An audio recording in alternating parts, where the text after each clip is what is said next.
Your brain is shrinking faster than it should, and your blood sugar is the reason why.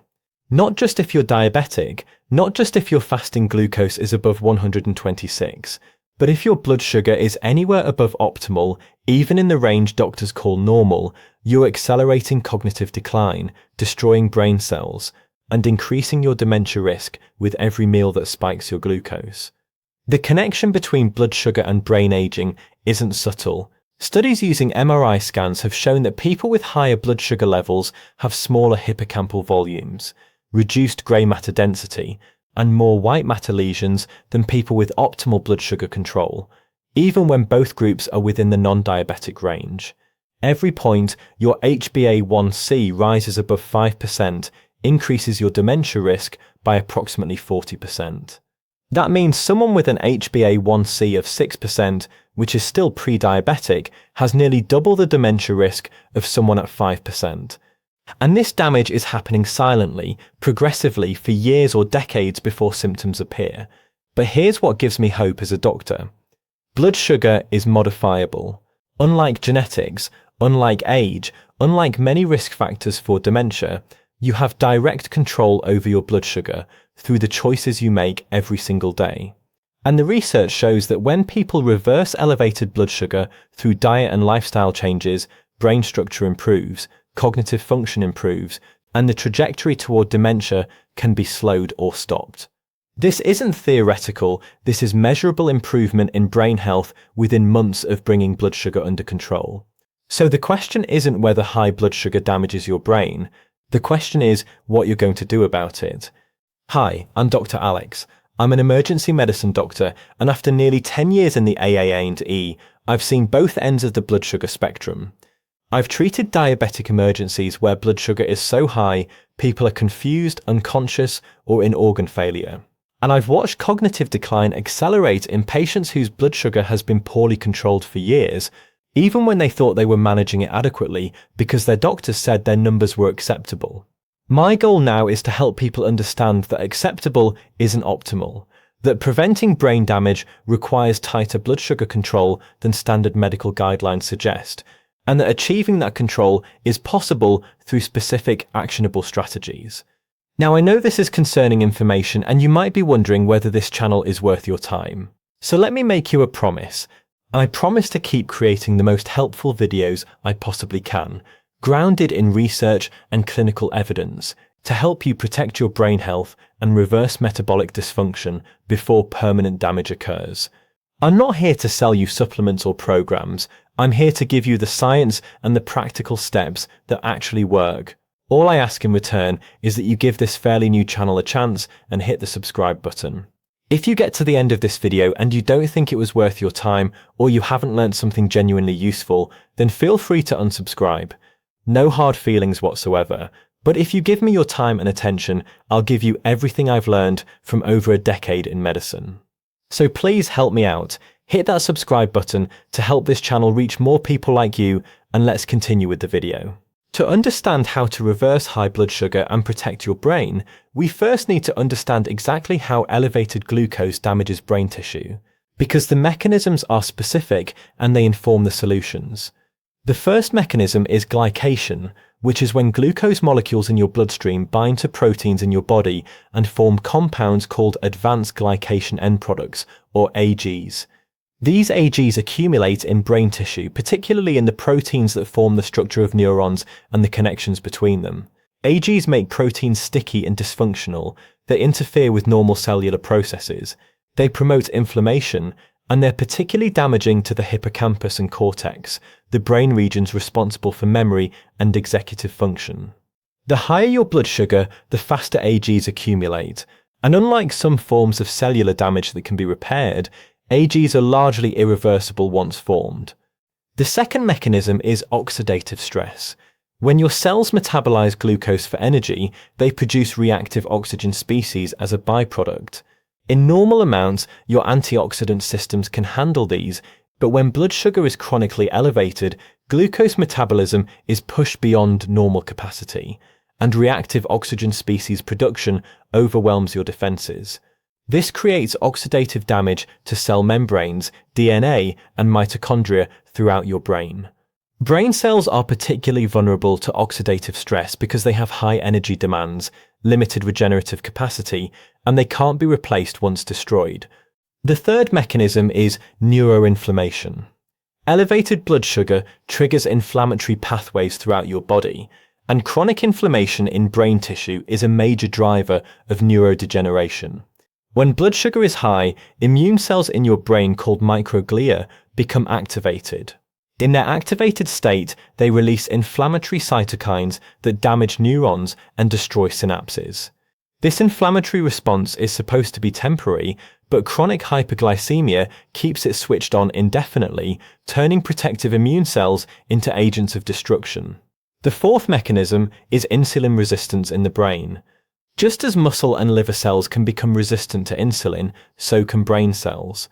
When brain cells are insulin resistant, they can't take up glucose efficiently, even when it's abundant in your bloodstream. This creates an energy crisis in neurons. They're starving for fuel despite being surrounded by glucose they can't access. This energy deficit impairs all brain functions, from memory formation to decision-making to mood regulation. And it accelerates the accumulation of toxic proteins like amyloid beta, because clearing those proteins requires energy that insulin-resistant brain cells don't have.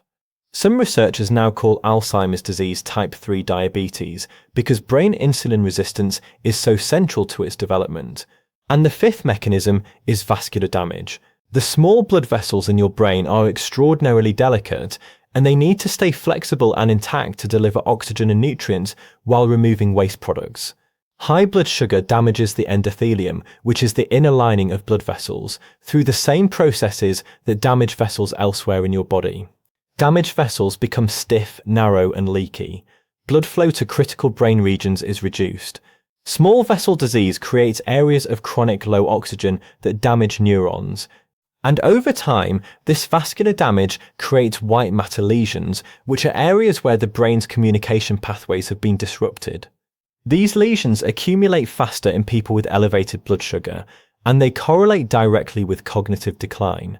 Now, what does optimal blood sugar control actually mean? The standard medical thresholds are fasting blood glucose below 100 mg per deciliter and HbA1c below 5.7%. Between 100 and 125 fasting glucose, or 5.7 to 6.4 HbA1c, is pre-diabetes. Above those levels is diabetes. But these thresholds are set to identify disease, not to optimize brain health. Research has shown that brain damage begins well below the diabetic and even the pre-diabetic range. Studies have found that people with fasting glucose of 90 to 99, which is considered normal, have worse cognitive outcomes than people with fasting glucose of 70 to 85. The same pattern holds for HbA1c. Every tenth of a point above 5.0% is associated with measurable increases in brain atrophy and dementia risk. So while the medical system considers 5.6% normal, optimal for brain health is closer to 4.8 to 5.2%. Similarly, post-meal glucose spikes matter enormously. When you eat a meal, your blood sugar rises. In metabolically healthy people, that rise stays below 140 mg per deciliter and returns to baseline within 2 hours.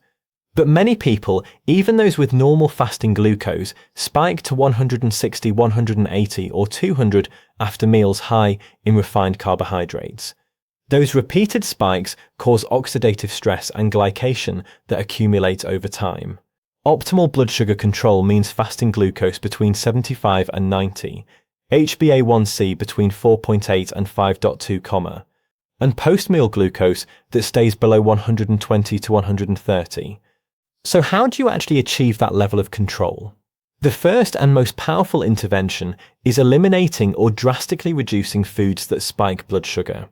This means refined carbohydrates and added sugars need to be removed from your diet almost entirely. White bread, pasta, rice, breakfast cereals, baked goods, sweets, fruit juice, and sugary drinks are the primary drivers of blood sugar dysregulation. When you eat these foods, your blood glucose shoots up rapidly, insulin floods your system, and over time, this pattern creates insulin resistance and chronic hyperglycemia. Replace these foods with whole foods that have minimal impact on blood sugar. Non-starchy vegetables like leafy greens, broccoli, cauliflower, peppers and mushrooms don't raise blood sugar significantly. Berries have some sugar, but also fiber that slows absorption. Nuts and seeds provide healthy fats and protein with minimal glucose impact. Fish, eggs and meat raise blood sugar minimally if at all.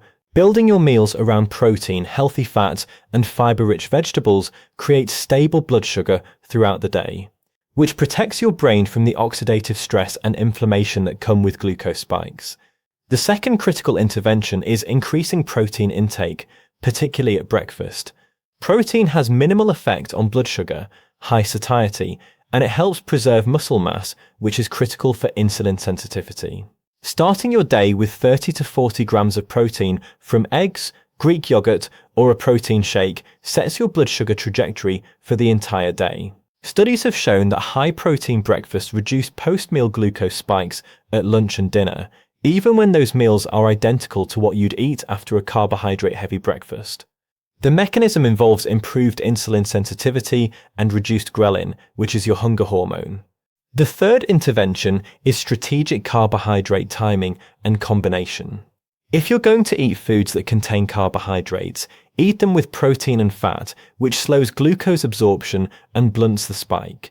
Never eat carbohydrates in isolation. An apple by itself will spike your blood sugar moderately. An apple with almond butter will cause a much smaller rise because the fat and protein slow absorption. Similarly, if you're going to eat rice or potatoes, eat them as part of a meal that includes substantial protein and vegetables and keep the portion small. Eating carbohydrates later in the meal, after you've eaten protein and vegetables, further blunts the glucose response. And consuming vinegar with meals, either in a salad dressing or diluted in water, has been shown to reduce post-meal glucose spikes by 20 to 30% through effects on gastric emptying and glucose uptake. The fourth intervention is movement after meals. Physical activity is one of the most effective ways to lower blood sugar because muscle contraction allows glucose to enter muscle cells without requiring insulin. A 20 to 30 minute walk after meals can reduce the post-meal glucose spike by 20 to 40%. This doesn't need to be intense exercise. Even light walking is effective. The key is timing. Walking 30 minutes after eating, when your blood sugar is peaking, has the greatest benefit. If walking isn't feasible, any movement, standing, light stretching, household chores will help. The mechanism is that contracting muscles activate glucose transporters on their surface that pull glucose from the bloodstream independent of insulin signaling. The fifth intervention is resistance training to build and maintain muscle mass. Muscle tissue is the primary site where your body stores glucose as glycogen. The more muscle mass you have, the greater your glucose storage capacity and the better your insulin sensitivity. Studies have shown that people who engage in regular resistance training have lower fasting glucose, lower HbA1c, and better glucose tolerance than sedentary individuals, even when body weight is similar. Resistance training also increases the density of insulin receptors on muscle cells, improving your ability to clear glucose from your bloodstream. 3 to 4 sessions per week targeting all major muscle groups is optimal. The sixth intervention is optimizing sleep, because poor sleep wrecks blood sugar control. Even one night of inadequate sleep impairs insulin sensitivity and raises fasting glucose the next day. Chronic sleep deprivation, sleeping less than 6 hours regularly, increases diabetes risk by 30 to 50% and accelerates cognitive decline. During deep sleep, your brain clears metabolic waste, including amyloid beta. When sleep is disrupted, that clearance is impaired and toxic proteins accumulate. Most adults need 7 to 9 hours per night. If you're trying to reverse high blood sugar and protect your brain, sleep is non-negotiable. The seventh intervention is managing chronic stress. Stress hormones, particularly cortisol, raise blood sugar by triggering your liver to release stored glucose and by making cells more insulin resistant. Chronic stress keeps cortisol elevated, which keeps blood sugar elevated. Stress management practices that actually reduce cortisol, meditation, deep breathing, time in nature, social connection, have measurable effects on blood sugar control. This isn't about feeling relaxed. It's about reducing the hormonal drive that's elevating your glucose. The eighth intervention is intermittent fasting or time-restricted eating. Extending the time between your last meal of the day and your first meal the next day gives your insulin levels time to fall and gives your cells time to become more insulin sensitive. A 14 to 16 hour overnight fast, for example, eating your last meal at 7 p.m. and not eating again until 9 or 11 a.m. the next day, has been shown to improve insulin sensitivity, lower fasting glucose, and reduce HbA1c. This isn't about calorie restriction. It's about giving your metabolism extended periods without insulin spikes. Some people benefit from longer fasting windows or occasional 24-hour fasts, but even a consistent 14-hour overnight fast provides benefits. And the ninth intervention, if lifestyle changes alone aren't sufficient, is considering medication. Metformin, which is the first-line medication for type 2 diabetes, improves insulin sensitivity and has been shown in some studies to reduce dementia risk in diabetics. It works by reducing glucose production in the liver and improving glucose uptake in muscles. For people with pre-diabetes or diabetes who can't achieve optimal blood sugar control through diet and exercise alone, metformin can be an effective adjunct. GLP-1 agonists like semaglutide or liraglutide lower blood sugar, promote weight loss, and may have neuroprotective effects. SGLT2 inhibitors help the kidneys excrete excess glucose and have cardiovascular benefits. These medications aren't replacements for lifestyle change, but when used appropriately alongside diet and exercise, they can help achieve blood sugar targets that protect brain health. Now let's talk about monitoring, because you can't manage what you don't measure. If you're serious about protecting your brain, you need to know your blood sugar levels in detail, not just your fasting glucose once a year. Get your HbA1c checked. This measures your average blood sugar over the previous 3 months, and it's the best single marker of long-term glucose control. Optimal is 4.8 to 5.2%. If yours is above 5.4, you need to take action. Consider using a continuous glucose monitor or CGM, even if you're not diabetic. CGMs are small sensors that sit under your skin and measure your glucose levels continuously throughout the day and night. They show you in real time how different foods affect your blood sugar, how exercise impacts your glucose, how sleep affects your morning levels. This feedback is invaluable for understanding your individual response to foods and activities. Many people are shocked to discover that foods they thought were healthy spike their blood sugar dramatically. CGMs allow you to optimize your diet based on your actual glucose response, not generic dietary advice. If a CGM isn't accessible, using a standard blood glucose meter to check your post-meal glucose at 1 hour and 2 hours after eating can provide similar insights. Your goal is to keep 1 hour post-meal glucose below 140 and 2 hour post-meal glucose below 120. Okay, so if you're watching this video, you're probably concerned about your blood sugar and your brain health, and you're looking for clear, actionable steps. I just want to take a few seconds here to remind you that I promise to keep creating the most helpful videos I possibly can, grounded in research and clinical experience, to help you protect your cognitive function and metabolic health. All I ask in return is that you give this channel a chance and hit the subscribe button to help me reach more people like you. If you get to the end and didn't think it was worth your time, feel free to unsubscribe. But if you give me your attention, I'll give you everything I've learned from over a decade in medicine. So please help me out and hit that subscribe button. Let's continue with the video. The timeline for reversing high blood sugar and seeing improvements in brain health varies depending on where you're starting. If you have pre-diabetes or early diabetes and you implement comprehensive dietary and lifestyle changes, you can see measurable improvements in blood sugar within weeks. Fasting glucose can drop 10 to 20 points. HbA1c can drop 0.5 to 1.0% within 3 months. And studies using MRI scans have shown that people who reverse pre-diabetes through weight loss and dietary intervention show improved hippocampal volume and better cognitive performance within 6 months to a year. The brain has remarkable capacity to recover if blood sugar is controlled before extensive damage has occurred. But the window matters. The earlier you intervene, the better your outcomes. If you wait until you've been diabetic for 10 or 15 years, you've accumulated a decade or more of brain damage that may not be fully reversible. You can still stop further deterioration and you may see some improvement, but you can't undo years of accumulated AGs, oxidative damage, and neuronal loss. This is why acting on pre-diabetes or even high normal blood sugar is so critical. The damage is preventable, but only if you intervene before it's extensive. There are also specific nutrients that support brain health in the context of blood sugar control. Omega-3 fatty acids, particularly DHA, are structural components of brain cell membranes, and they have anti-inflammatory effects that protect against neurodegeneration. Sources include fatty fish like salmon, mackerel, and sardines, or high-quality fish oil supplements. Vitamin D is important for brain health and insulin sensitivity. Deficiency is common in older adults, and it worsens both insulin resistance and cognitive decline.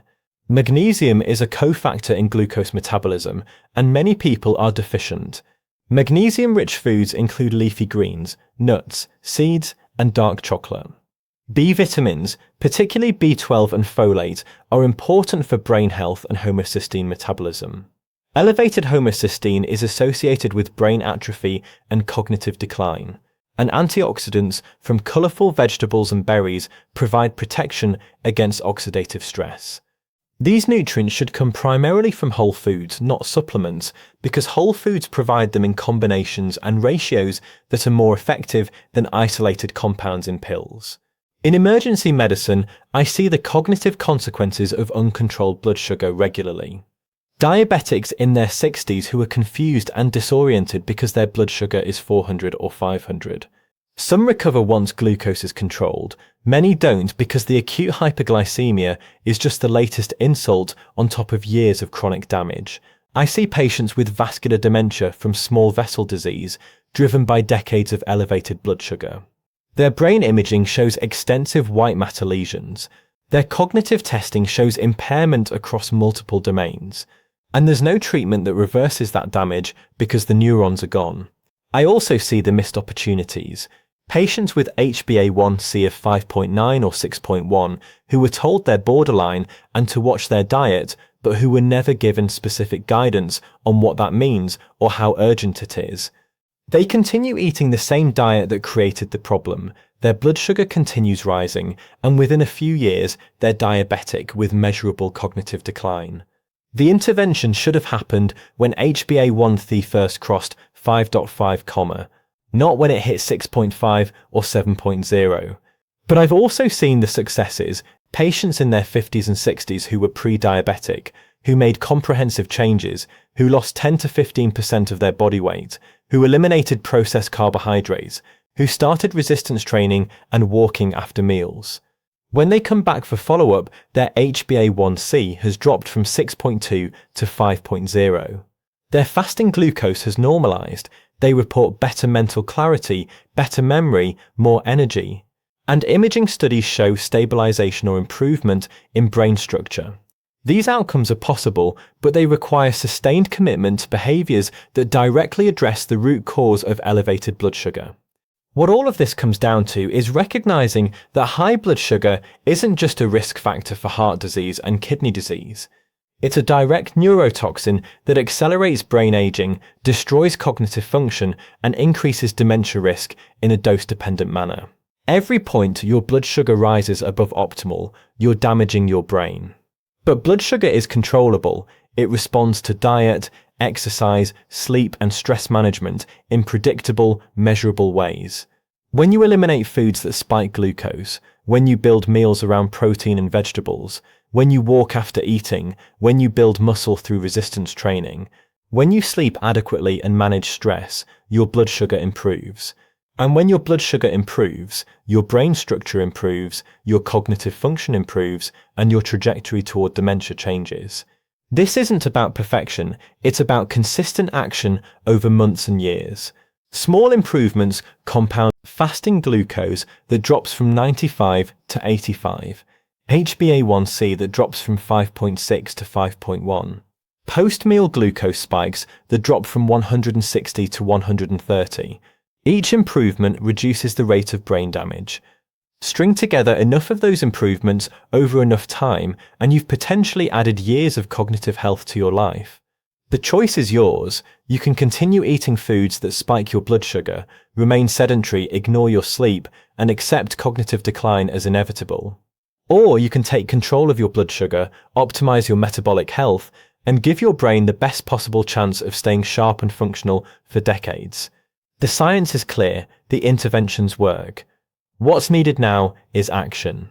Please subscribe to this channel if you found this useful to help me reach more people who deserve to understand how to protect their brain through blood sugar control.